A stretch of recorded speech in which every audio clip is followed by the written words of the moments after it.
안녕하세요. 어플리케이션 개발 및 설계 두 번째 시간이죠. 우리가 알고리즘에 대한 부분에 대해서 공부를 하고 있는데요.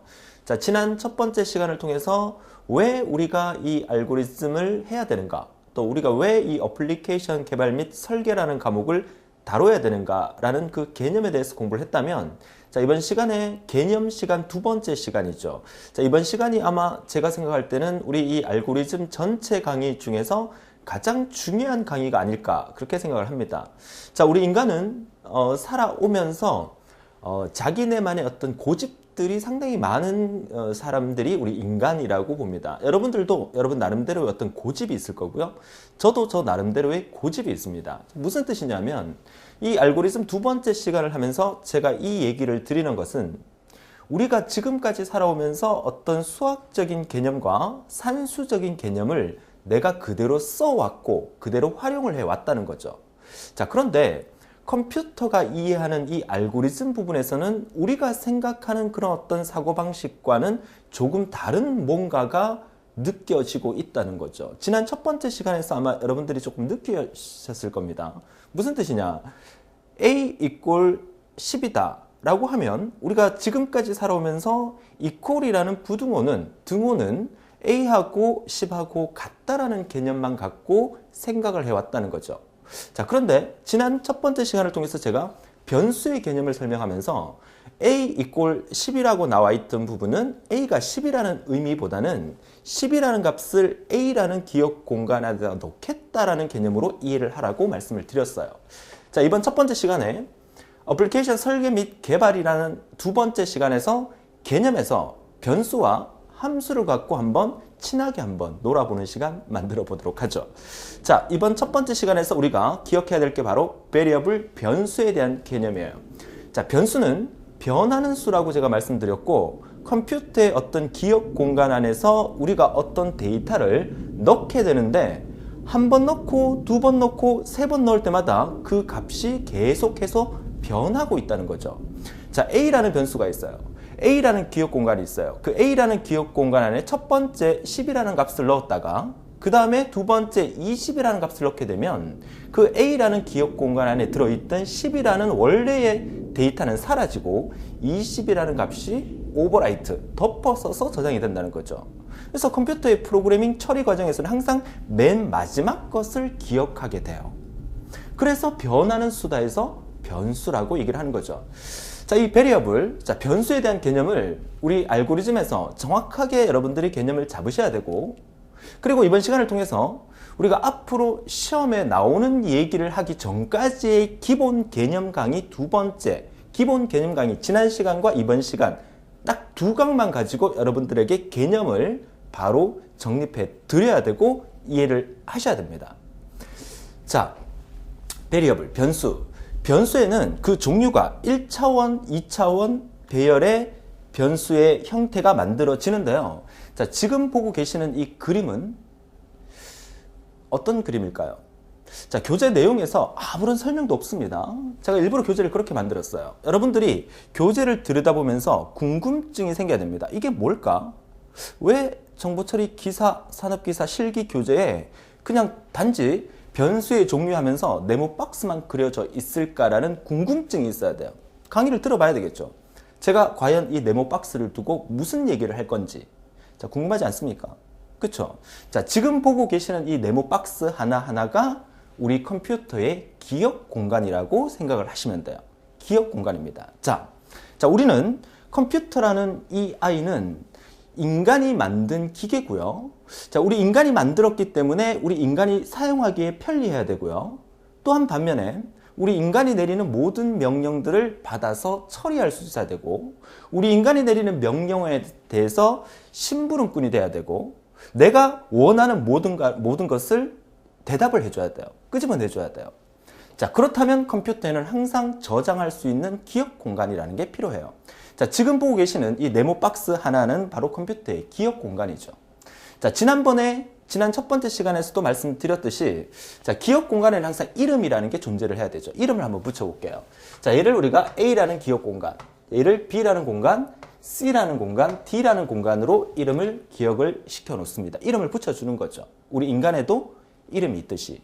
자, 그러면 A라는 기억 공간 안에다가 1을 넣겠다. 이렇게 적으라는 거죠. 이거 이해하는 게 이번 시간에 가장 중요하다고 말씀을 드립니다. 우리는 지금까지 살아오면서 이걸 읽을 때 A에다가 1을 넣으라고 읽지 않았어요. 우리는 A 이꼴 1이라고 읽었죠. A가 1이 아니라 틀린 말입니다. A에다가 1을 넣겠다라는 뜻이에요. 자, 그리고 B에다가도 2를 넣겠다. C에다가는 3을 넣겠다. D에다가는 4를 넣겠다. 이렇게 읽어 주셔야 됩니다. 자, 화면을 잠시 일시정지시켜 놓고 한번 읽어보세요. A 이꼴 1, B 이꼴 2가 아니라 A에다가 1을 넣겠다. B에다가 2를 넣겠다. C에다가 3을 넣겠다. D에다가 4를 넣겠다. 이렇게 읽으셔야 돼요. 자, 지금 보고 계시는 4개의 기억 공간 A, B, C, D에다가 이름을 붙입니다. 뭐라고? A, B, C, D라는 이름을 붙였어요. 그 A, B, C, D는 좌측에 나와 있는 이 부분을 우리가 이름하여 변하는 수다에서 변수가 되는 거예요. A에다가는 첫 번째로 우리가 1을 넣었지만 나중에 A라는 기억 공간에다가 2를 넣을 수도 있고 A라는 기억 공간에다가 100을 넣을 수도 있는 거예요. 언제 어디서 어떻게 어떤 값을 A, B, C, D에다가 넣을지는 몰라요. 프로그래머가 프로그램을 짜면서 필요할 때마다 이름을 붙여서 넣게 되는 거니까 변하는 수다라는 개념이죠. 자, 이것을 A에다가 1을 넣겠다. B에다가 2를 넣겠다. 지금 제가 마르고 닳도록 얘기를 하고 있어요. 그거를 여러분들이 여러분 것만으로 만들고 이해를 해 주셔야 된다는 거죠. 그런데 자, 공간이라는 게 하나, 둘, 셋, 넷 따로따로 저렇게 공간을 만들 수도 있겠지만 나중에 이 공간에 대한 개념, 변수에 대한 개념, 배열에 대한 개념을 우리가 뒷부분에 정렬 테마나 배열 테마에서 한 번 더 제가 설명을 하게 될 거예요. 지금 여러분들이 듣고 계시는 이 개념이 지금 듣고 이해하는 거하고 자, 강의를 쭉 듣고 난 다음에 뒷부분에 정렬 테마 강의에서 이 부분을 한 번 더 설명하게 될 건데 또 배열 테마 강의에서도 또 한 번 설명하게 될 건데 그때 듣는 느낌이랑 지금 듣는 느낌이랑은 분명 다릅니다. 지금은 이게 뭘까? 자, 선생님이 어떤 말을 할까? 궁금증이 생기지만 그때 되면 아, 그래서 선생님이 2강에서 이 부분을 그렇게 강조를 했구나 라는 느낌을 그때 가서 받으실 거예요. 지금은 그냥 그러려니 하고 따라와 주시면 돼요. 자, 그러면 두 번째 그림을 한번 볼게요. 우리 인간은요, 거주 공간이라는 게 필요하죠. 자, 원룸에 사시는 분도 계실 거고, 자, 투룸에 사시는 분도 계실 거고, 아파트에 사시는 분도 계실 겁니다. 자, 그렇다면 A, B, C, D라는 것은 방이 하나밖에 없어요. A라는 하나의 방에다가 1을 넣거나 2를 넣거나 3을 넣게 되죠. A라는 사람을 넣거나 B라는 사람을 넣거나 C라는 사람을 넣게 되죠. A라는 방에다가. 그런데 지금 보고 계시는 이 그림은 연립주택이라고 생각을 하세요. 자, 연립주택에서 1층, 2층, 3층, 4층이에요. 4층짜리의 연립주택인데 이 4층짜리 연립주택이 1층은 A라는 연립주택이고 2층은 B라는 연립주택이고 이렇게 이름을 붙이는 연립주택은 없어요. 그죠? 그러면 이 연립주택의 이름은 어떻게 붙일까? 자, 이 연립주택을 통틀어서 A, 뭐 스위스 빌이다 이렇게 이름을 붙이죠. 자, A라는 이름을 붙였어요. 그러면 여러분들은 보통 이 1층을 어떻게 합니까? 1호, 2호, 3호, 4호 또는 101호, 102호, 103호, 104호 이렇게 이름을 붙이지 않습니까? 자, 한 라인에 한 가구밖에 없다면 얘를 우리가 1호, 2호, 3호, 4호로 이름을 붙입니다. 자, 그렇다는 얘기는 이 안에다가 제가 지금부터 임의의 숫자를 한번 넣어 볼게요. 자, 1층에 이 방에다가 10이라는 값을 넣고 여기에 20이라는 값, 여기란 30이라는 값, 여기란 40이라는 값을 넣었다고 가정했을 때 만약에 단칸방에다가 여기에 10, 20, 30, 40이라는 값을 넣었다면 각각의 방의 이름이 필요로 해요.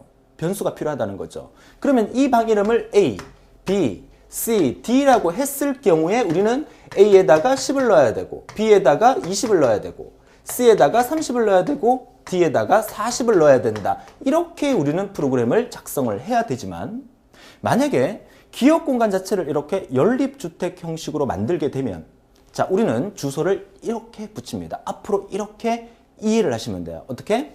이 연립주택의 1번 방은 A 갈로 1번 방 이렇게 이름을 붙입니다. 앞으로 이거 여러분 많이 보시게 될 거예요.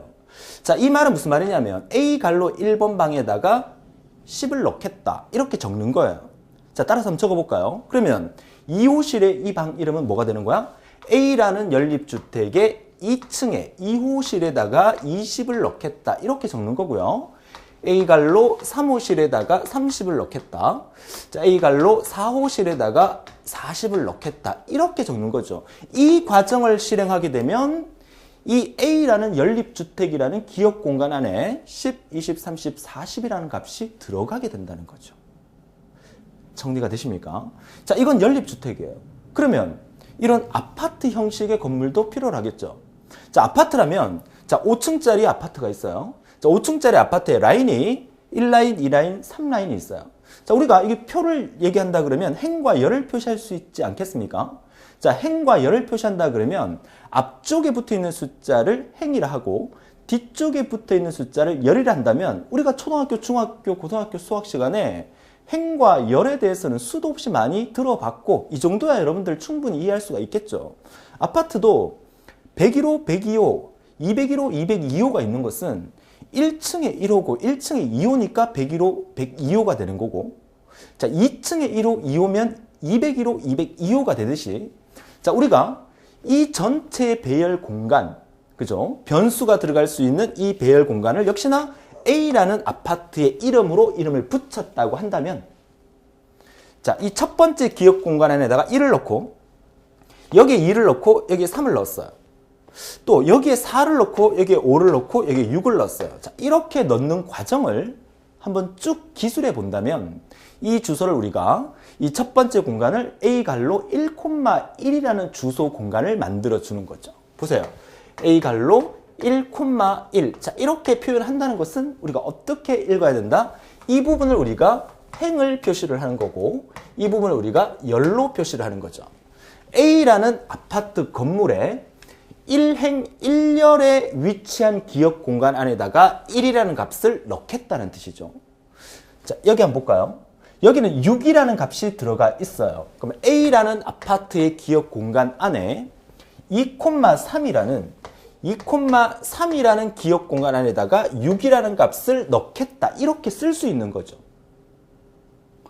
자, 정리가 되십니까? 자, 여러분께서는 이번 시간에 공부하고 있는 것 중에서 이 변수와 배열의 컴퓨터의 기업 공간에 대한 개념을 여러분들이 이해를 하시는데 이번 시간부터 다음 시간, 그 다음 시간 조금 기초 강의가 진행될 때는 이 1차원 배열에 해당되는 A, B, C, D의 기업 공간에다가 넣는 과정에 대해서 계속 나오게 될 건데 수업 뒷부분으로 가다 보면 이런 2차원 배열에 관련된 이런 기업 공간에다가 숫자를 막 집어넣게 되는 과정을 여러분들이 접하게 될 거예요. 그 접하게 되는 부분을 당황하지 말라고 2강 개념 시간에서 이 부분을 한 번 더 설명을 드리는 거죠. 물론 그 부분에 가서 제가 이 부분을 다시 한 번 더 설명을 드릴 겁니다. 지금은 그냥 재밌게 들어만 주시면 돼요.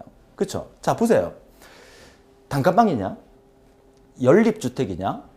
아파트냐에 따라서 컴퓨터의 기업 공간은 분리시킬 수 있다는 거죠. 많은 기업 공간을 만들 때 이렇게 단칸방을 수십 개 만드는 것보다 아파트 형태의 2차원 배열 형태로 만들어서 각각의 방 주소를 행과 열로 구분해서 1,1부터 5,3까지 이런 형태를 우리가 만들어낼 수가 있다는 거죠.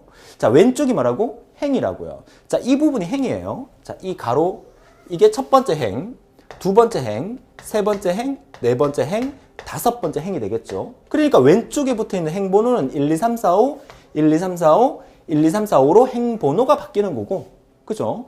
열 번호라는 것은 얘가 첫 번째 열, 두 번째 열, 세 번째 열이니까 이 첫 번째 열, 두 번째 열, 세 번째 열이 각각 바뀌는 거예요. 이 부분도 첫 번째 열, 두 번째 열, 세 번째 열로 각각 바뀌어 나간다는 거죠.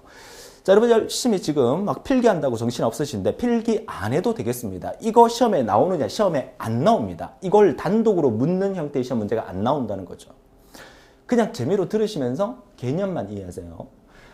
자, 컴퓨터는 기억 공간이라는 게 필요하다. 왜? 기억을 해놓고 계산을 해야 됩니다.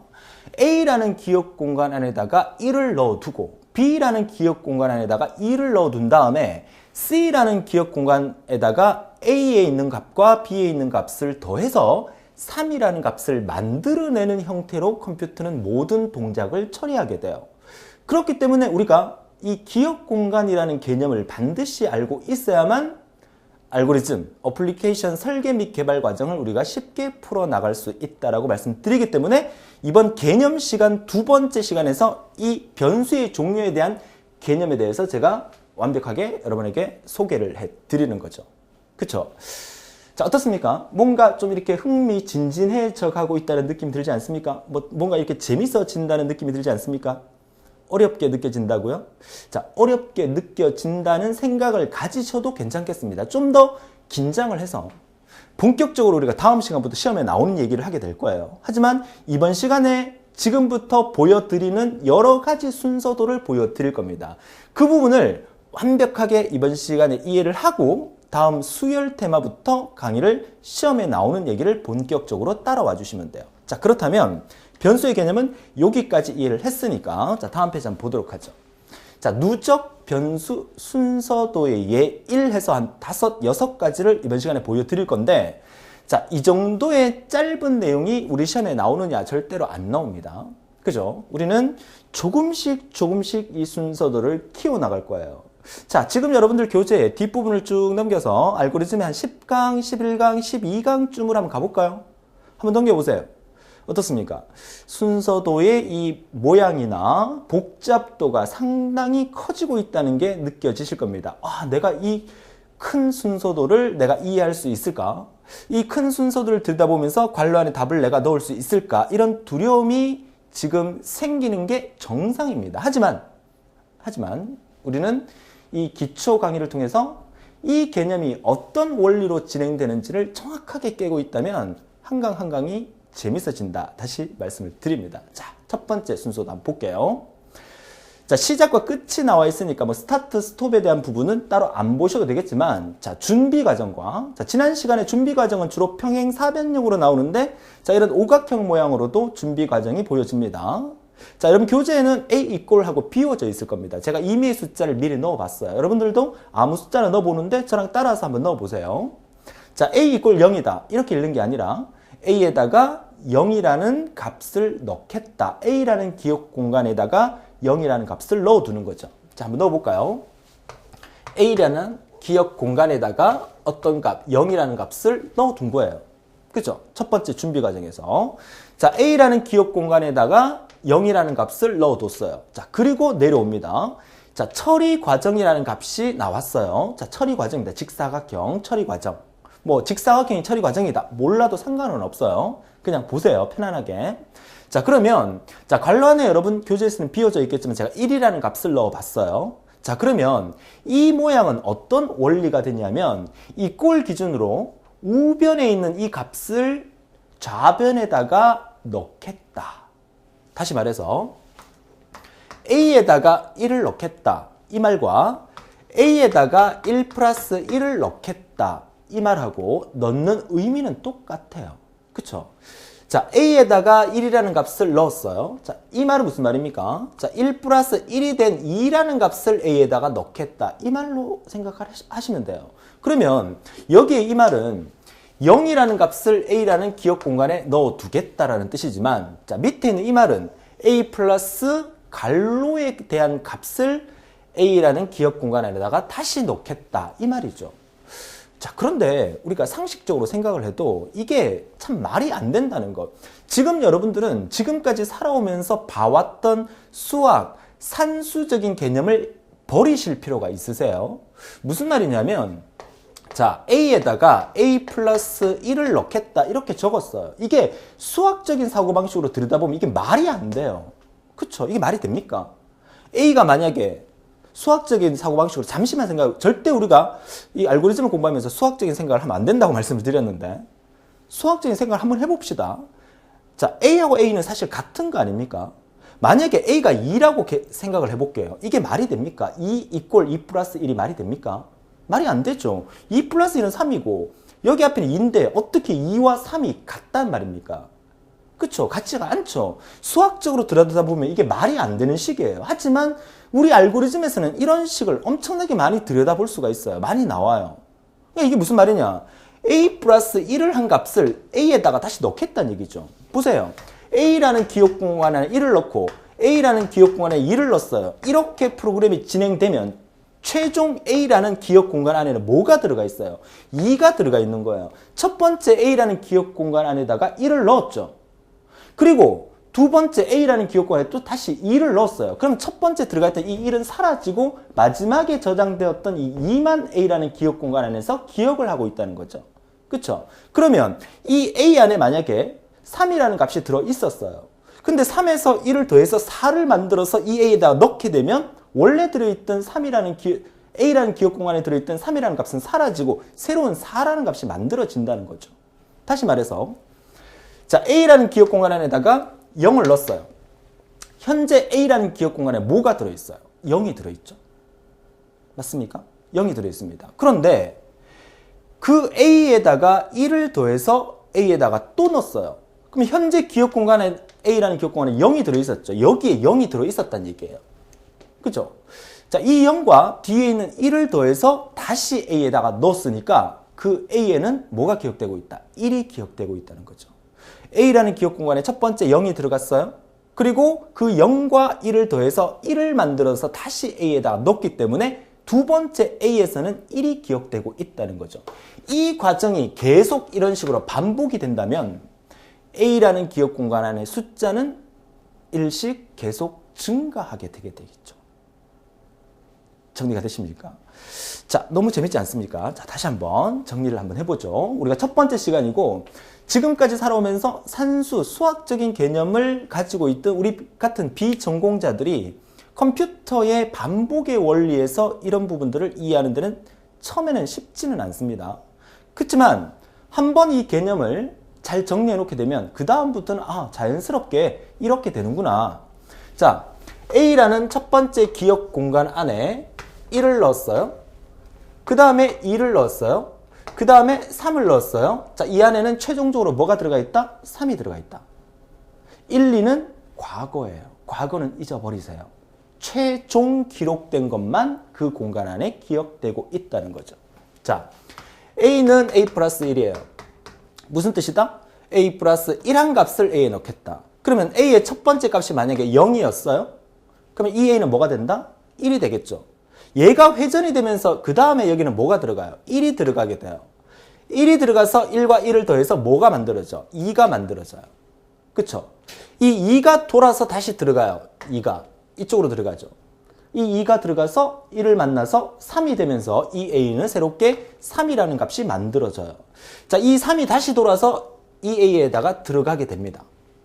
그러면 1을 더해서 4가 만들어지죠. 그럼 4가 최종적으로 A라는 기억 공간 안에 만들어지는 거죠. 다시 반복해서 4가 들어가게 되면 또 1을 더해서 새롭게 탄생되는 A는 5가 된다는 거예요. 자, 결국 여기서 외워도 됩니다. 뭘 외우느냐? A는 A 플러스 1이다.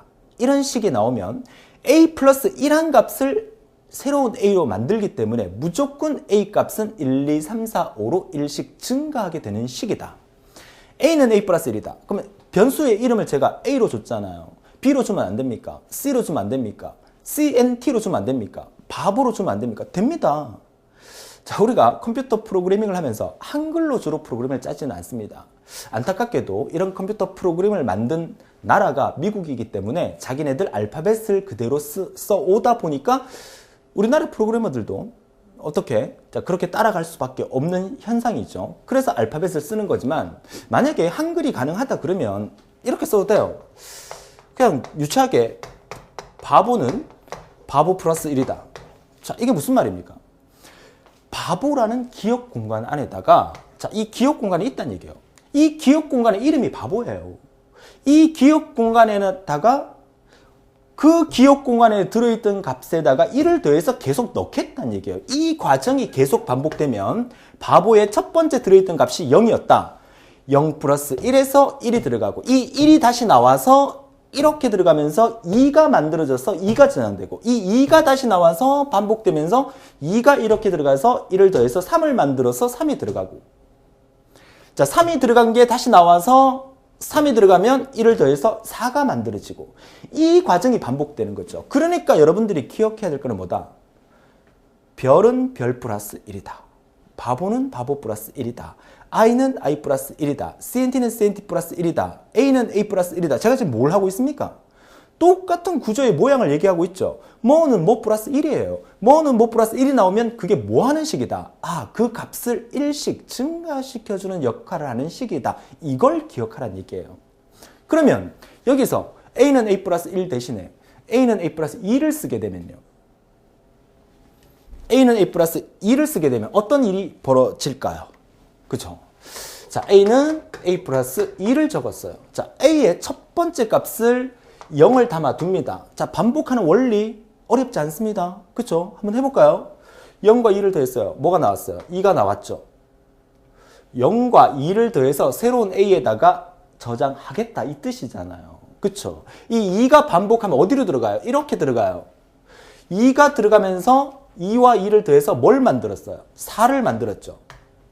그죠? 자, 4가 돌아서 들어갑니다. 4가 돌아서 들어가서 4와 2를 더해서 뭘 만들어요? 6을 만들어요. 그죠? 이 과정이 계속 반복되면 6이 들어가서 8을 만들어냅니다. 또 돌면 10이 만들어지고 12가 만들어지고 아하! 무슨 말이에요? 이 식 증가하는 식이 만들어지는구나. a는 a 플러스 1이라는 식은 a 값을 1씩 증가시켜 주게 만드는 식이 되는 거고 a는 a 플러스 2가 되면 a 값을 2씩 증가시켜 주는 2를 만들어 주게 되고요. a는 a 플러스 3이면 a 값을 3씩 증가시켜 주는 369를 만들어낼 수 있다. 이 얘기를 하고 있는 거죠. 그렇죠? 그렇지만 자, 우리는 a는 a 플러스 1에 대한 개념을 정확하게 알았어요. 이 알고리즘에서 하나 더 여러분에게 설명드릴 것은 이 짓을, 그죠? 우리가 이 짓을 언제까지 할 거냐 말이죠. 1, 2, 3, 4, 5를 만드는 것도 좋아요. 2, 4, 6, 8을 만드는 것도 좋고 3, 6, 9를 만드는 것도 좋아요. 이걸 언제까지 만들 거냐 말이죠. 무한 루프로 돌릴 겁니까? 항상 그래서 우리가 지금 공부하는 알고리즘에서는 끝을 맺어줘야 돼요. 컴퓨터는요. 시키면 시키는 대로 해요. 자, a는 a 플러스 1의 명령을 주고 초기치 값을 1을 주고 a 값을 1, 2, 3, 4, 5로 증가시켜라 라고 명령을 내리죠. 그러면 컴퓨터는요. 지가 전원이 켜져 있는 동안은 밤새도록 돌아갑니다. 밤새도록. 그죠? 지구가 멸망할 때까지 아마 돌아갈걸요? 그죠?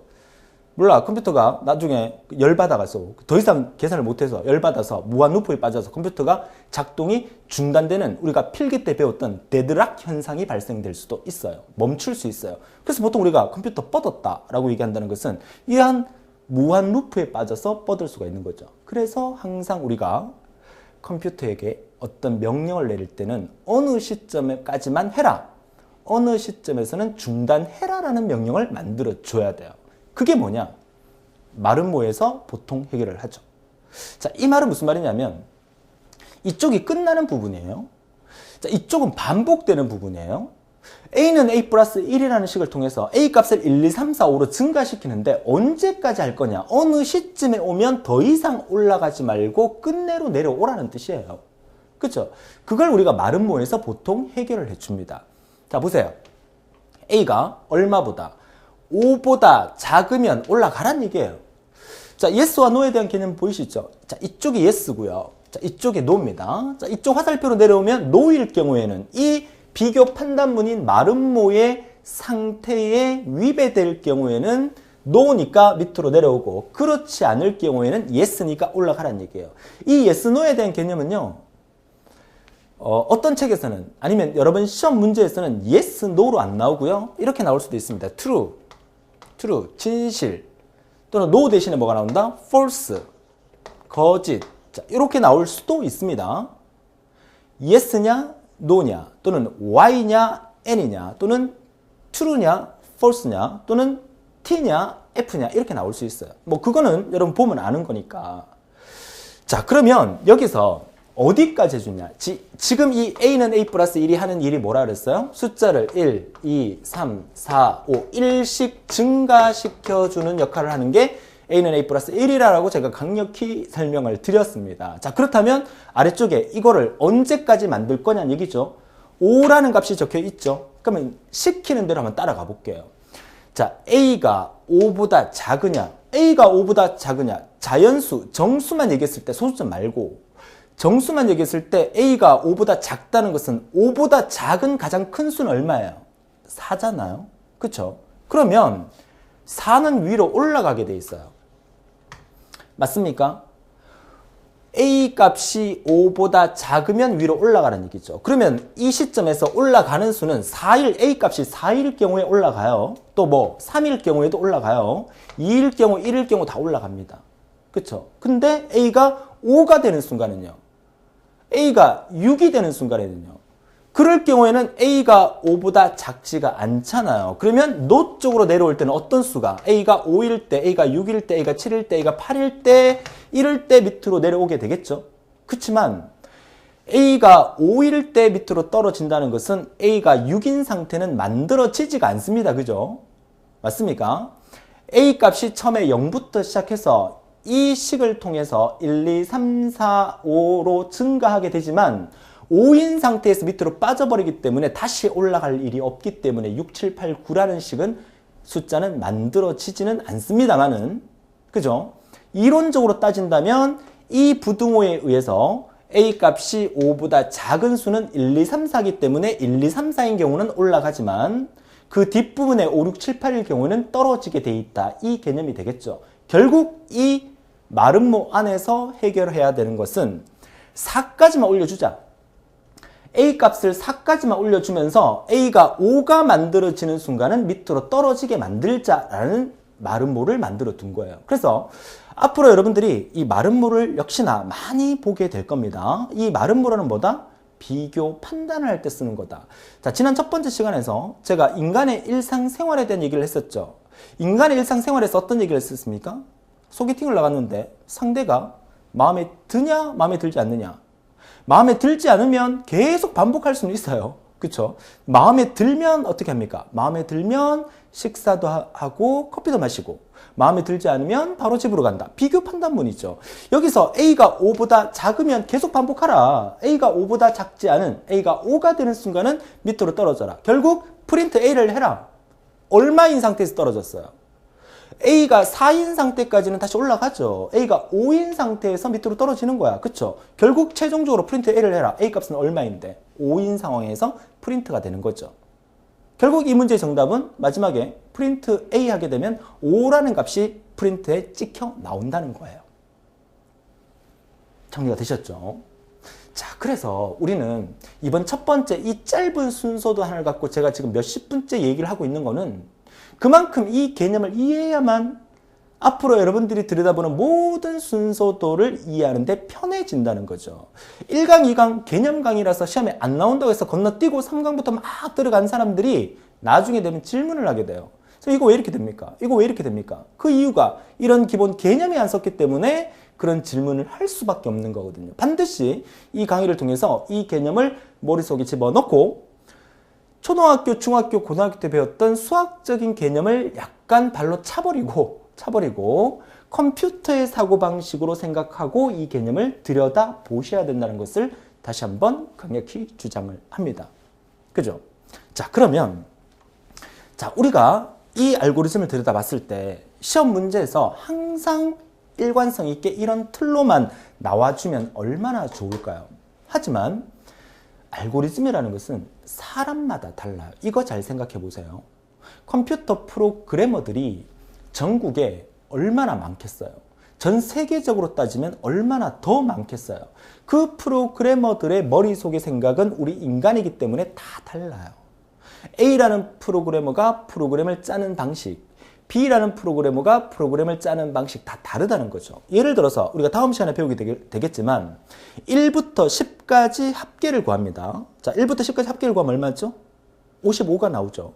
그러면 1부터 10까지 합계를 구하는 알고리즘을 짜라 라고 했을 때 A라는 프로그래머도 짰고 B라는 프로그래머도 짰고 짰다 하는데 좀 말이 좀 이상하죠. 보통 컴퓨터 프로그램을 만드는 것을 프로그램 짠다라고 얘기를 합니다. 그래서 앞으로 제가 짠다 얘기 많이 할 거예요. 자, 알아들으세요.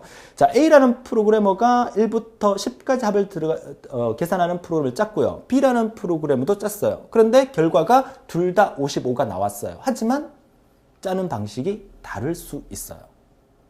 그게 이 알고리즘의 매력이라는 거죠. 어떻게 보면 매력이지만 시험을 쳐야 되는 우리 입장에서는 좀 짜증나는 얘기긴 합니다.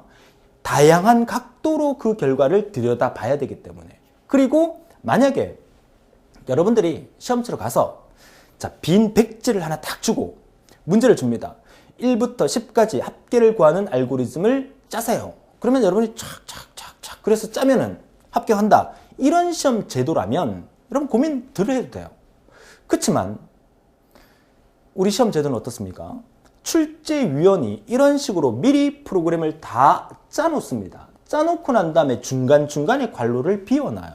그 괄호의 답을 우리가 답항보기 40개 중에서 찾아서 넣어야 된다는 거죠. 그렇다는 얘기는 주어진 문제가 1부터 10까지 합계를 구하는 알고리즘이라고 한다면 1부터 10까지 합계를 구하는 알고리즘을 출제위원은 어떻게 짰는지가 분석이 돼야 되고 출제위원의 생각, 의도를 파악해서 답을 넣어줘야 된다는 거죠. 그래야만 정확한 답을 우리가 얻을 수 있다. 그래서 이 알고리즘이 여러분 아마 소문 들어보셨을 거예요. 알고리즘이 어렵더라. 알고리즘 진짜 손도 못 대겠더라. 아무리 쳐도 알고리즘 안 되더라. 그 이유가 뭐냐면 상대방의 마음을 읽지 못해서 그래요. 저는 그렇게 생각합니다. 우리가 살아오면서 그렇다고 잘 안 되시는 분들이 배려심이 없다는 얘기가 아니고 우리가 살아오면서 사람을 대할 때 가장 중요한 것은 그 사람의 마음을 이해를 하고 그 사람을 배려할 수 있는 그런 마음들이 중요하지 않습니까? 그렇죠? 그러면 우리가 컴퓨터에게도 명령을 내릴 때 컴퓨터는 어떻게 하면 좀 더 빠르고 정확하게 일처리를 할까? 그런 컴퓨터적인 어떤 생각을 갖고 명령을 내리거나 출제위원이 어떤 문제를 냈을 때 출제위원은 어떤 의도로 이 알고리즘을 만들었을까라는 분석이 들어간다면 오히려 좀 더 답을 쉽게 접근할 수 있다. 이렇게 말씀을 드리는 거죠. 그죠? 자, 지금 드리고 싶은 말씀이 뭐냐면 자, A가 5보다 작을 경우는 올라가라. 결국 4, 3, 2, 1은 다 올라가게 돼 있어요. 5가 되는 순간 밑으로 떨어지게 돼 있어요. 이 원리가 시험 문제에서 이렇게 나와준다면 좋겠지만 이렇게 나올 수도 있다는 거죠. 자, 이건 무슨 말이냐? 얘랑 얘를 이 자리에다가 얘를 그대로 넣었을 경우에도 똑같은 동작을 하게 됩니다. 자, 왜 똑같은 동작을 하게 되느냐? 모양은 다른데 뭐가 다르죠? 얘는 부등호가 작다라는 표시인데 얘는 부등호가 크거나 같다라는 표시예요. 그렇죠? 부등호가 틀림없이 다른데도 불구하고 똑같은 결과가 나오는 것은 yes, no의 위치가 얘랑 비해서 다르다는 거죠. 자, 여기서 자, 원리만 일단 한번 따져보죠. 자, 어떻게 따지느냐? 자, A가 5보다 크거나 같은 수, yes. 이쪽이 yes죠. A가 5보다 크거나 같은 수는 5, 6, 7 아닙니까? 그러면 A가 5보다 크거나 같은 수의 반대는 4, 3, 2, 1 아닙니까? 이렇게 적어놓고 보니까 얘랑 얘랑 똑같아요. 그죠? 맞죠? 그러니까 yes, no의 위치를 바꿔주면서 부등호를 반대로 써버리니까 그 결과는 똑같더라는 얘기죠. 그러니까 여기에도 그대로 5라는 값도 똑같이 들어갈 수 있다는 얘기야. 그러니까 여러분들은 시험 문제에서 만약에 괄호가 여기에 비어져서 나올 수 있다는 거죠. 괄호가 여기에 비어져서 나올 수 있다는 거예요. 그럼 저 괄호 안에 답이 부등호가 뭐냐라는 거죠. 그렇지만 우리는 이 문제를 어떻게 해결해야 되느냐? 이렇게 적어보는 게 가장 좋은 방법이죠. 내가 해야 될 목적이 뭐야? 올라가는 것은 4, 3, 2, 1은 올라가야 되고 5일 경우에 밑으로 떨어져야 돼. 그럼 이 숫자를 이렇게 적어보는 거야. 그죠? 그랬을 경우에 부등호가 어떻게 되는가? 여기에 괄호가 비어져 있다. 내가 해야 될 일은 4, 3, 2, 1이 올라가야 돼. 그러면 A가 5보다 크거나 같은 5, 6, 7, 8은 밑으로 떨어지는 거니까 여기에 괄호의 정답은 크거나 같다가 맞겠구나. 또는 내가 이렇게 괄호가 비어져 있다. 이쪽이 yes야. 내가 올라가야 될 거는 4, 3, 2, 1이 올라가야 돼. 그럼 이 부등호가 어떻게 될까? A가 5보다 작은 4, 3, 2, 1이 올라가야 되겠구나. 이러면 부등호가 이렇게 되는 거야. 그쵸? 자, 이 개념을 우리가 알아두셔야 돼. 자, 그러면 다 때려치우고 선생님 힘들어요. 어떻게 한 번에 외워서 어떻게 할 수 있는 방법 없을까? 있습니다. 어떻게 해요? 자, 항상 뒤에 나오는 숫자를 기준으로 얘를 한번 기억을 해봅니다. 자, 뒤에 나오는 숫자를 기준으로 자, 얘를 기억해 본다 그러면 여러분들이 이렇게 한번 외워보세요. 자, 제가 알고리즘을 하면서 외우란 얘기 잘 안 합니다. 이해를 해야 되지만 이 부분이 워낙 기초인 부분이기 때문에 제가 이 부분만큼은 한번 외워보라고 말씀드려요. 자, 보세요. 아래쪽으로 내려가는 쪽을 yes라고 외우세요. 위쪽으로 올라가는 부분을 no라고 외우세요. 그리고 항상 부등호는 중간에 크거나 같다를 외우세요. 크거나 같다. 됩니까? 그리고 난 다음에 뒤에 나오는 이 숫자만큼 회전을 해요. 이렇게 외웁니다. 다시 아래쪽이 yes, 위쪽이 올라가는 쪽이 no, 그리고 뒤에 나오는 숫자만큼 하게 하려면 부등호는 크거나 같다가 오면 된다. 이렇게 외웁니다. 자, 이해하셨습니까? 자, 왜 우리가 앞으로 알고리즘을 하면서 이런 부분들이 상당히 많이 나오게 돼요. 어떤 부분? 이 알고리즘을 몇 회전 시킬 거냐? 이 A는 A 플러스 1이라는 처리 과정을 몇 바퀴 돌릴 거냐? 이 얘기를 많이 한단 말이죠. 나는 5바퀴만 돌리고 싶어요 라고 한다면 어떻게 한다? 뒤에 5를 적어주고 크거나 같다 적어주고 yes 아래쪽, no 위쪽 이렇게 적어주면 되는 거야. 그럼 끝이에요. 그럼 선생님 이런 식으로 나오면요. 부등호가 이렇게 나오면 어떻게 해야 됩니까? 그러면 자, 이걸 외웠죠. 이걸 외우고 난 다음에 보세요. 마름모를 딱 그려놓고 자, 아래쪽 yes고 위쪽 no고 크거나 같다예요. 그러면 크거나 같다 대신에 작다로 바꾸면 크거나 같다의 반대말은 작다예요. 자, 작거나 같다의 반대말은 크다예요. 얘랑 얘는 반대고 얘랑 얘도 반대예요. 그러면 얘랑 얘를 이렇게 적는다는 것은 yes, no의 위치를 바꿔주면 돼요. 이 크거나 같다의 반대가 작다란 말이잖아. 그러면 얘랑 똑같이 만들려면 yes, no의 위치를 바꿔주면 똑같은 결과를 얻을 수 있다. 만약에 yes, no의 위치가 이쪽이 no고 이쪽이 yes인데 여기가 갈로로 비어져 있다. 그러면 이쪽이 no고 이쪽이 yes네?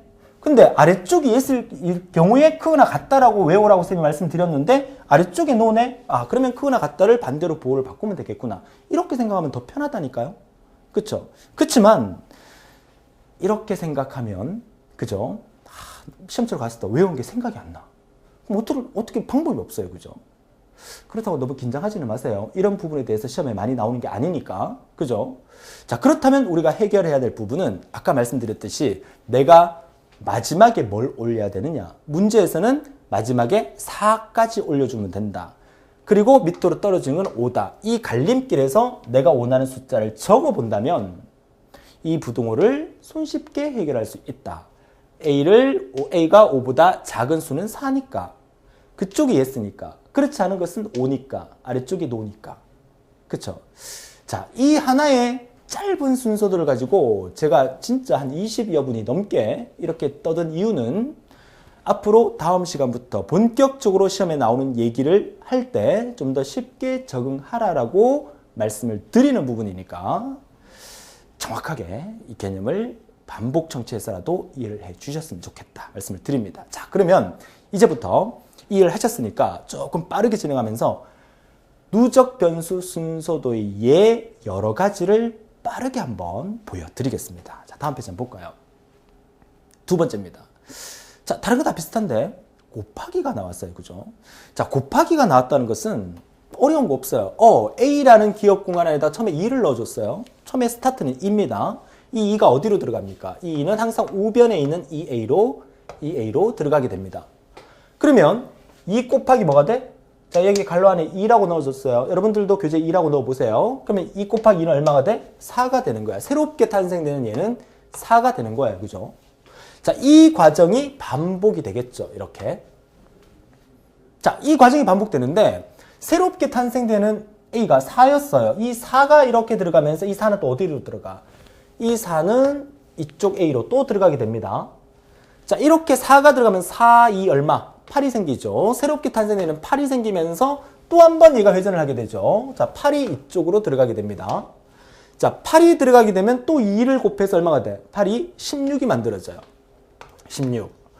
아하. 그래서 이 순서도는 뭐 하는 순서도냐? 첫 번째 A 값이 2부터 시작했죠. 첫 번째 A값 2부터 시작해서 이렇게 변하는 순서도 A값이 2, 4, 8, 16, 2의 지수승만큼 A값이 변하게 하는 순서도구나. 자, 방금 앞 페이지에서 봤던 것은 A값이 1, 2, 3, 4, 5로 변하게 하는 순서도구나. 이 값은 A값이 2, 4, 8, 16으로 변하게 하는 순서도구나. 이 개념을 그림을 통해서 잡아주시면 돼요. 그러면 이것도 그냥 가만히 내버려 두면 2, 4, 8, 16, 32, 64, 128, 256, 1024, 2048 이렇게 변할 거 아니에요. 어느 시점에서 스탑을 시켜줘야 되죠. 그게 필요한 게 뭐다? 말은 뭐다? 그래서 제가 10을 넣어봤어요. 자, 10을 넣었다. 그러면 무슨 말이냐? 이쪽이 yes죠. 그러면 A가 10보다 작으면 올라가라. A 값이 10보다 작은 수 중에 가장 큰 수는 뭐가 만들어지죠? 그쵸? 8이라는 값이 만들어지죠. 그럼 A가 8일 경우에는 yes 올라갑니다. 그죠? 자, A가 8일 경우에 올라갔기 때문에 마지막 이 A에 8이 들어가면서 최종 탄생은 16까지 탄생돼요. 프린트되는 숫자는 뭐가 프린트된다? 16이 프린트가 되게 됩니다. A 값이 10보다 작은 8까지 올라갔기 때문에 16이 만들어지면서 A가 16일 경우에는 A가 10보다 작지가 않으니까 16인 상태에서 아래쪽에 떨어지게 되죠. 8인 상태에서 위로 올라가게 되죠. 이 순서도가 되는 거예요. 너무 간단하지 않습니까? 그렇다면 선생님 이거는 뭡니까? 얘 대신에 얘를 갖다 붙여놔도 똑같은 결과를 만들어냈죠? 왜? 부등호가 작다죠. 작다의 반대는 크거나 같다죠. 그럼 뭐만 바뀌면 돼? yes와 no의 위치만 바뀌어주면 그 결과는 똑같은 결과를 얻을 수 있다. 이 얘기죠. 자, 이번 누적 변수 순서도의 두 번째는 A 값을 2, 4, 8, 16까지 바꿔주는 순서도였습니다. 다음 페이지 보시죠. 자, 세 번째입니다. 자, 이건 뭘까요? 자, A의 시작을 1로 뒀습니다. 자, A는 1부터 시작을 합니다. 그쵸? 자, 여기에 2라는 값을 넣어뒀어요. 자, A 값 어디? 이 1이라는 값이 이쪽에 우변에 먼저 들어오게 됩니다. 항상 우측에서 좌측으로 넣어주게 돼요. 자, 1 곱하기 2를 해서 뭘 만들었어? 이 A라는 값은 2라는 값을 새롭게 탄생을 시켰어요. 그죠? 자, 반복을 합니다. 자, 2라는 값이 이렇게 새롭게 탄생된 2라는 값이 들어가게 되죠. 2에서 얼마가 생깁니다? 4라는 새로운 값이 만들어져요. 그리고 4라는 값이 다시 올라가게 돼요. 올라가게 돼서 이쪽 우변에 4가 들어가게 되죠. 4, 2, 8에서 8이라는 값이 만들어져요. 이 짓을 언제까지 할까요? 언제까지? 그 앞에처럼 10까지만 합시다. 자, 10까지. 그죠? 자, A가 10보다 작을 경우에 올라가라. 그럼 8까지 올라가라는 얘기네. 그죠? 8이 올라가면서 8이 들어갔어요. 8이 얼마? 16. 16까지 만들어지면 16은 10보다 작지 않으니까 10보다 큰 수니까 16일 경우에 밑으로 떨어지죠. 최종 프린트 A 16이라는 값이 출력이 되겠죠. 이 알고리즘은 A 값을 1부터 1, 2, 4, 8, 16을 만들어주는 알고리즘이었어요. 앞에 거는요. 2, 4, 8, 16을 만들어주는 거고 이거는 1, 2, 4, 8, 16을 만들어주는 순서도가 되겠다. 이 말이죠. 점점 적응돼 가지 않습니까? 자, 다음 예제 하나 더 볼게요. 자, 누적 변수의 네 번째 보도록 하죠. 자, 네 번째 화면이 자, 네 번째. 자, 네 번째는 자, A의 초기치를 엄청 큰 수를 줬네요. 그쵸? 앞으로 이런 얘기 많이 보게 될 거예요. 자, 얘는 A의 초기치를 10으로 줬어요. A라는 기억 공간에다 10을 담아둔 거야. 그쵸? 그리고 내려왔어요. 마이너스를 하라네요. 뺐네요. 뭐를? 1을 빼라네요. 그죠? 자, 10이라는 값이 어디에? 자, 요 A에, 우변의 A에 들어가게 되겠죠. 자, 천천히 따라 하시면 돼요. 너무너무 간단해요. 어렵게 느껴지시면 안 돼요. 너무너무 쉬운 얘기예요. 재밌게 들으세요. 10에서 1을 빼면 얼마? 9라는 값이 만들어져요. 자, 반복을 하래요. 그죠? 이 9라고 탄생된 이 값이 다시 올라가서 이렇게 들어가겠죠. 자, 9-는 얼마? 8이라는 값이 만들어지고 또 반복해서 들어가면 8이 들어가게 되면 7이 만들어지고 또 반복해서 7이 올라가게 되면 6이 만들어지고 6이 올라가게 되면 5가 만들어지고 오 재밌다 그죠? 올라가서 뭐야? 9, 8, 7, 6, 5, 4, 3, 2, 1 이 짓을 언제까지? A가 1보다 클 때까지 올라가는 얘기네. A가 1보다 큰 수 중에 가장 작은 수는 얼마예요? 2가 되겠죠. 그럼 마지막 얼마까지? 2가 마지막으로 여기서 올라간다는 얘기죠. 2가 마지막으로 올라가면서 2-1에서 마지막 탄생되는 A가 얼마? 1이 탄생된다는 거야. 1이. 아하. 이 알고리즘은 초기치 10부터 시작해서 19, 87, 65, 4, 3, 2, 1까지 숫자를 줄어들이는 알고리즘이구나 라고 우리가 판단할 수가 있죠. 자, 똑같은 모양의 이 모양을 여기다 교체를 해도 똑같이 만들어진다. 이제 이 관로 안에 답을 우리가 쓸 수가 있겠죠. 어떻게? 부등호가 1이라는 값에서 크다 였으니까 크다의 반대는 작거나 같다. 작거나 같다로 만들었으면 이 부분의 yes, no는 반대로 뒤집어주면 된다. 이쪽에 쓰고 이쪽에 놓으니까 이쪽에 쓰고 이쪽에 놓으면 그 결과는 똑같은 값을 얻을 수 있다. 최종적으로 1이 만들어져서 떨어지는 거니까 프린트 A 하게 되면 1이라는 값이 출력이 되겠다. 이렇게 되는 거죠. 자, 우리는 여기서 이런 값을 얻을 수가 있었어요. A는 A 플러스 1, 별은 별 플러스 1. 이 모양은 그 별 값을, A 값을 1, 2, 3, 4, 5로 증가시켜주는 식이고, A는 A-1이라는 것은 A 값을 19, 87, 65, 4, 3, 2, 1로 1씩 줄어들이는 식이구나. 앞으로 여러분들은 A는 A 플러스 1, 별은 별 플러스 1, A는 A-1 이런 식을 많이 보게 될 겁니다. 보는 순간 아, 이게 이 식이구나. 이거 느껴주시면 돼요. 그쵸? 자, 다음 한번 볼까요? 자, 스위치 변수와 플래그 변수 두 가지가 나오는데요. 이거 참 재밌어요. 그쵸? 자, 스위치 변수. 우리가 보통 불을 켰다 껐다 많이 하시죠? 불을 스위치로 불을 켰다 껐다 켰다 껐다 두 가지 상태만 반복을 하게 되는 거죠. 내가 어떤 일을 하고 싶어요. 그쵸? 어떤 일을 하고 싶냐면 먹고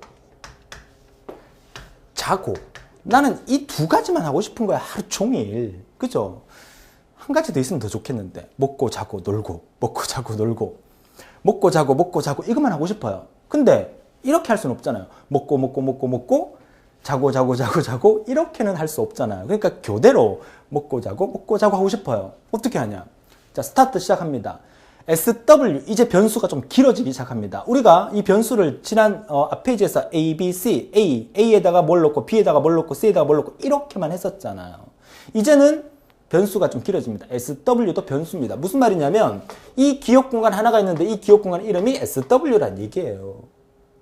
앞으로 이 기억 공간의 이름이 무조건 알파벳 한 글자가 아니라 긴 기억 공간이 있어요. 이 기억 공간의 이름을 한글로 한다면 제 이름을 이렇게 써볼게요. 이거예요, 이거.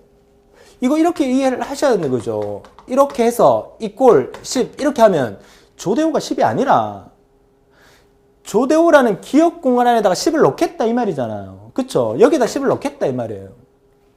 SW라는 기억 공간 안에다가 뭔가를 넣겠다는 얘기예요. 제가 뭘 넣을 거냐? 0을 한번 넣어볼게요. SW라는 기억 공간 안에 0을 넣었어요. 자, 비교 판단문에서 물어줍니다. SW가 0이냐? 라고 물어주죠. 자, 얘랑은 모양이 다르기 때문에 얘는 기억시키겠다는 뜻이고 얘는 맞나 안 맞나 판단하는 기호예요. 얘는 마름모기 때문에. 그쵸? 자, SW에 0을 넣어놨어요. 야, SW 안에 0 있는 거 맞냐? 라고 물었어요. 자, yes로 가볼까요? 자, 이쪽을 yes라고 할게요. SW가 0입니다. yes. 그럼 먹어라. 그쵸? 처리 1을 하라. SW 0이냐? 0 아니야. 그러면 자라. 그럼 나는 지금 이 스위치 변수를 통해서 한 번은 먹고 한 번은 자고 한 번은 먹고 한 번은 자고를 반복하고 싶어요. 그러면 먹었죠. 다음에는 자고 싶죠. 그러면 SW 변수를 0이 아닌 수를 넣어주면 되죠. 1을 넣어볼게요. 자, 이 말은 무슨 말이냐면 SW라는 기억 공간에 첫 번째 0을 넣었다가 그죠? 이 처리 과정이 통과하면서 이 0이 사라지고 1로 바뀌었다는 얘기야. 그쵸? 1로 바뀐 상태에서 다시 올라가게 돼요. 물어주죠. SW 0이냐? 0 아니야. 1로 바꿔놨잖아, 아까. 그쵸? 0 아니에요. 그럼 어디로 가? 1로 오죠. 1로 와서 자게 됩니다. 자고 난 다음에 난 다음번에는 먹고 싶어요. 그럼 여기서 SW를 0으로 바꿔주죠.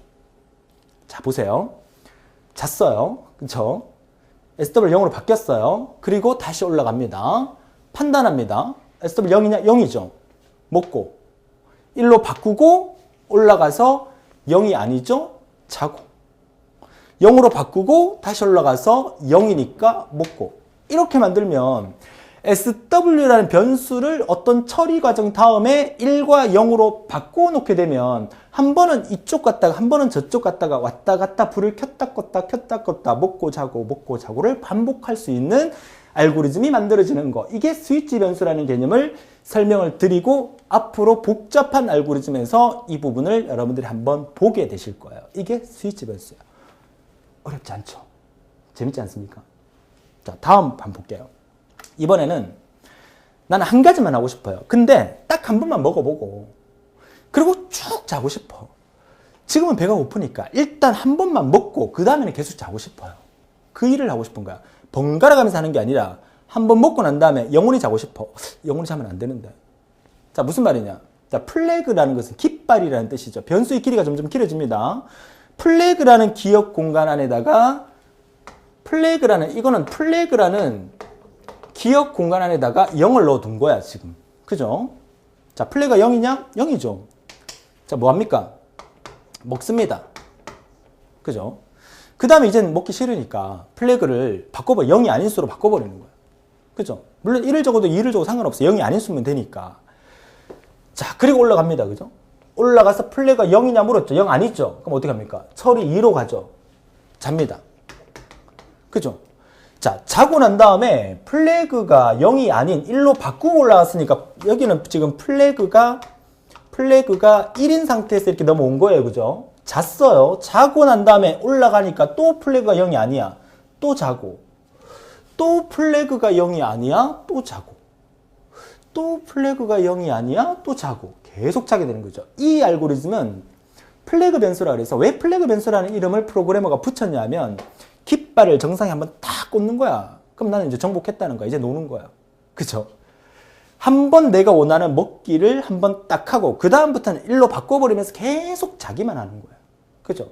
스위치 변수랑 거의 똑같지만 이 부분에서 다시 한번 바꿔주는 역할이 없으면 이게 바로 플래그 변수라는 개념이죠. 이해할 수 있겠습니까? 자, 이 플래그 변수가 단독으로 여러분 시험에 나오진 않습니다. 자, 이 개념이 앞으로 수많은 알고리즘을 다루면서 여러분들이 많이 보게 되실 거예요. 그쵸? 개념 잡히시죠? 자, 이렇게 해서 이번 시간은 여기까지 마무리를 할 건데요. 어떻습니까? 뭔가 이제 다음 시간부터 본격적으로 수열 테마 공부하면서 우리가 이 알고리즘에 대한 산을 하나하나 이제 한 발짝 한 발짝 넘어갈 수 있는데 지난 1강과 2강, 이번 강의가 좀 길어지긴 했지만 이 개념을 통해서 다음 시간 수열 테마부터 들어가게 되면 여러분 가벼워집니다. 마음이 가벼워지고, 그쵸? 재밌어진다는 거죠. 그죠? 딱 두 가지 함수에 대해서 간단하게만 보고 이번 시간 마치도록 하겠습니다. 자, 함수. 초등학교, 중학교, 고등학교 때 함수 때문에 머리가 진짜 아팠는데 이 알고리즘을 하면서 또 함수를 해야 돼? 어려운 거 하나도 없어요. MOD, INT 외워주시기만 하면 돼요. MOD가 뭐 하는 거다? 나머지 구하는 함수야. INT가 뭐 하는 거다? INT는 소수야를 버리고 정수를 만들어주는 함수다. 딱 요것만 기억하면 돼요. 다 한번 볼까요? 자, 보세요. 3이라는 숫자를 우리가 2로 나눴어요. 나머지가 뭐죠? 1은 2, 1. 이게 나머지잖아요. 그렇죠? 얘를 우리가 나머지라고 부르고 얘를 우리가 뭐라 부른다? 얘를 우리가 몫이라고 불러요. 그렇죠? 그러면 컴퓨터에서 이런 그림을 그려서 나머지를 구할 수 없잖아. 그래서 우리는 MOD라는 함수를 써서 MOD라는 함수를 써서 3,2 하고 엔터를 치면 컴퓨터에 이렇게 명령을 내린다는 거야. 엔터를 치면 답이 뭐가 나오냐면 1이 나온다는 거예요. 3에서 2를 나눴을 때 나머지를 구하면 그 나머지는 1이다. 이 뜻이에요. 자, 소수야 버리는 거 해볼까요? 자, 어떤 숫자가 4.3이라는 숫자가 있어요. 이거 소수야 0.3을 버리면 얼마가 나와? 4가 나오는 거죠. 그쵸? 그럼 어떻게 한다? int, int 쓰고 갈로 열고 4.3이라고 적고 엔터를 치면 뭐가 나온다? 4가 나온다는 거야. 이것만 일단 기억하시면 돼요. 그죠? 자, MOD가 뭐 하는 거다? 나머지 구하는 함수다. int가 뭐 하는 거다? int가 뭐 하는 거다? 정수를 구하는 함수다. 그러면 이 나머지 구하는 거와 정수를 구하는 거에 활용이 있어요. 이 활용은 제가 다음 시간 수열 첫 번째에 한 번 더 자세히 설명을 드리고 수열 테마 시작하도록 하겠습니다. 그죠? 함수 첫날부터 너무 머리 아프게 함수 얘기 복잡하게 하면 머리 터질까봐. 그죠? 자, 어떻습니까? 자, 이번 시간에 공부한 내용 어떻습니까? 재밌지 않습니까? 자, 다음 시간에 본격적으로 여러분 시험에 나오는 얘기를 해드립니다. 알고리즘 세 번째 시간이고요. 수열 테마에서 다양한 종류의 합과 차, 그리고 이번 시간 마지막에 함수에 대한 얘기를 조금 앞부분에서 해드리고 수열에 대한 얘기를 해드릴 텐데, 이번 시간에 공부한 개념 강의가 전체 강의의 어떤 그 스킨을 입혀주는 그런 강의라고 보시고, 이번 시간 개념 잘 이해하셨다면 다음 시간부터 좀 더 자신감 있게 우리가 강의를 들을 수 있지 않을까, 그렇게 생각합니다. 긴 시간 고생 많으셨고요. 다음 시간에 더 힘찬 모습으로 쫙 달려올 수 있는 그런 여러분이 되셔야 합니다. 오늘도 즐거운 하루 되시고 다음 시간에 뵙겠습니다. 수고하셨습니다.